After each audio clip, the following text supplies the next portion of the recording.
Ok, bonsoir, bonjour. Selon R, aujourd'hui, côté la biso.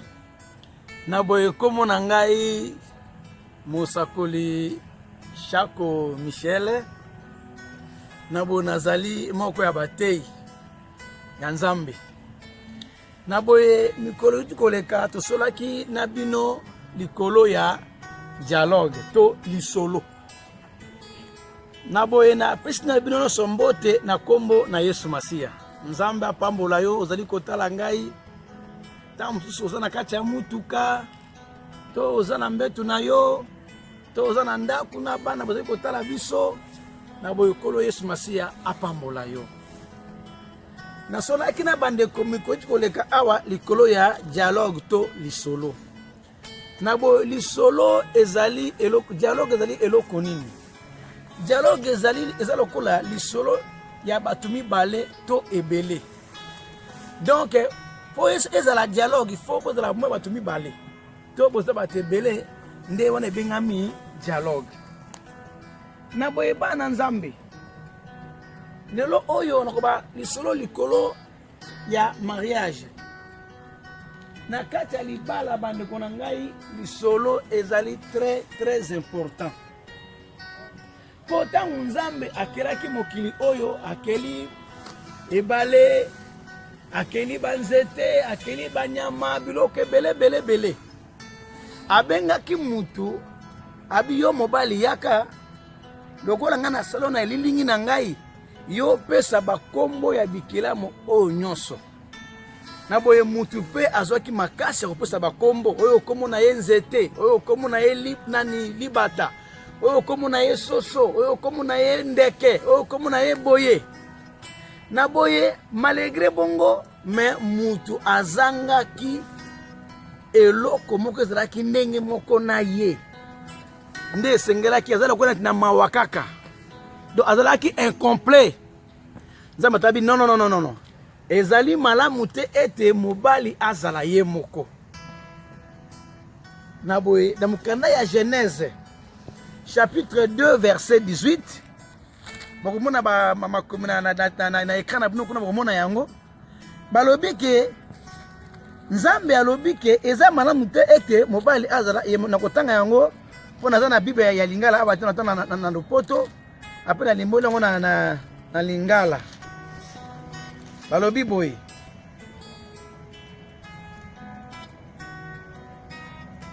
l'Éternel Dieu dit, il n'est pas bon que l'homme soit seul, je lui ferai une aide semblable à lui. Nzambe ye moko alobi ke eza malamu te ke mobali azala ye moko. Soki Nzambe mutu alobi nana ngwa kotelemela. Soki Nzambe alobi ke eloko eza malamu nana ko bakezali mabe. Nzambe alobi ke eza malamu te ete mobali azala ye moko. Ata za pembeni ya ebale. Ata pembeni ya banzete mabate ezali wana basoso. Me eloko moko ezangi ye. Oyo ekosala ke ye alukaka lisolo na ye po azala etikete esengeli asololaka pe yo monaka bandeko liberté ezalaka malamu mingi ntango yo ozali libre okoki kobima oyo kosoka nozala problème moko te mais bana Nzambe lisolo ezali très important yango wana Nzambe akelaki mwasi akeli mwasi abi keno bongo osiko okomona ye nani abi papa oyo aturo oyo azali mikuwa na ngai mosuni ya misuni na ngai na kobenga ye mwasi nde yango monaki Nzambe akelaki mwasi. Mwasi azali être moko très important epai ya mobali. Mobali soki aza na mwasi te abike ngana kozaka ngai moko boye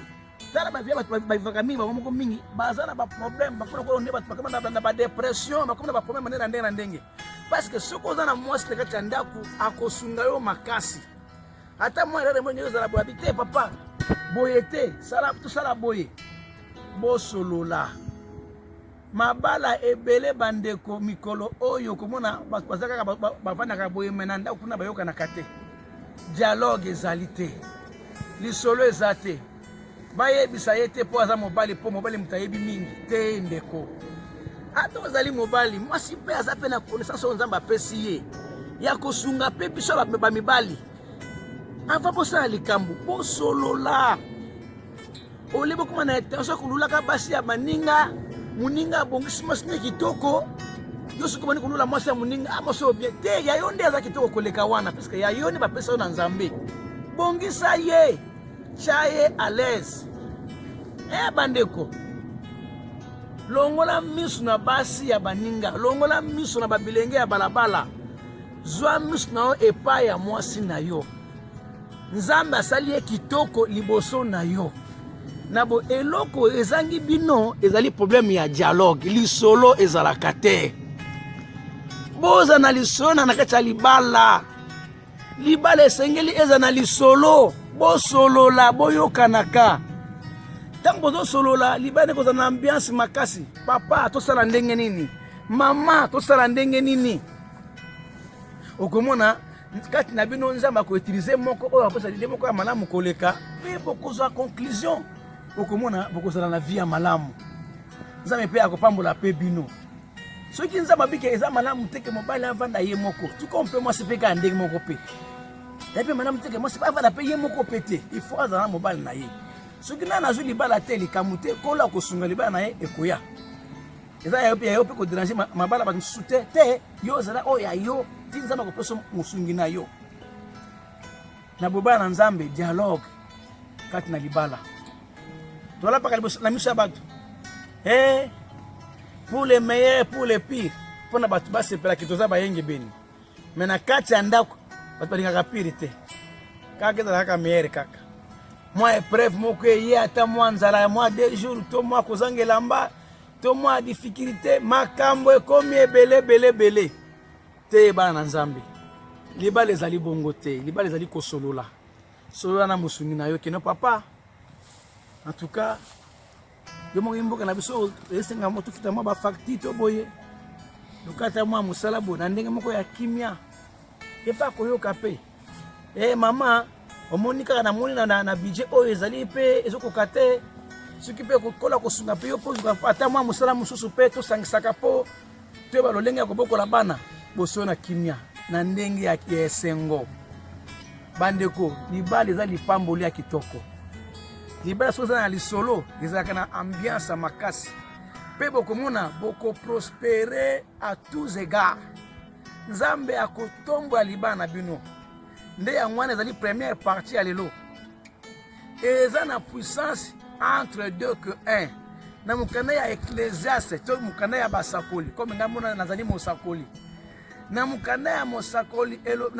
na chapitre 4 nde bazoloba wana bible ezoloba nini alobi ke esengeli malamu kutu ezala mieux vaut 2 qu'un c'est-à-dire que parce que soki moko akwei moko akotelemisa moninga oyo bandeko yo sepe ovivaka kaka yo moko o ngai badeception yango na jire nakobala susu te likambo te soki mpoza makasi ya kovive ndenge paul azalaki ezali kondima na yo toki kojuge mpe yo te ozali libre mais soki nzambe alobi ezali malamu te ke moto avivre ye moko ke mobali avivre ye moko to mwasi vice versa c'est que esengeli ozala na molongwani na yo po ntango moko akwei moko akotelemisa moninga ndenge na yo te na kati ya zamba boye soki ngai nakwei awa eke nani akotelemisa ngai soki moto naza na motu awa te mais soki nakwei mwasi na ngai akotelemisa ngai ye akwei ngai mpe nakotelemisa ye bana nzambe eloko moko eleki bomoko te eloko moko eleki lisolo te lisolo na libala dialogue bana nzambe mabala ebele eza soki na sukali na kati te eza soki na esengo te mpo na lisolo ezalaka te botama na miso ya bato lokola boza en couple mais en réalité ese ekufa kala lisolo ezala su te mobali na ndenge na ye bakonte ya banke na ndenge na ye mwasi na bakonte ya banke na ndenge na ye bandeko bana nzambe tozala esika moko bosangisa misolo na bino bosangisa boyebi na bino bosangisa nyonso oyo ya bino bozala na bolingo ezala na image ya intérêt te nde bokomona epuis nyonso te mpo ekoma bongo il faut dialogue solola na mwasi na yo explike na malembe nakomi kitisa ata aza mwasi yesololi na malembe akoyoka yo mobali mpe ndenge moko na boyo ezali avant goût première partie na deuxième partie mpe eza koya nzambe apambola bino komona ngai Musakolishako Michel. Merci beaucoup bana nzambe na lingi bino mingi. Bino pe bolingi ngape mingi lokola mosali na bino. Na bonzambe apambola bino. Merci beaucoup na kelina ngai merci. Bokika malamu yo la malamu merci. Bopambola maeba.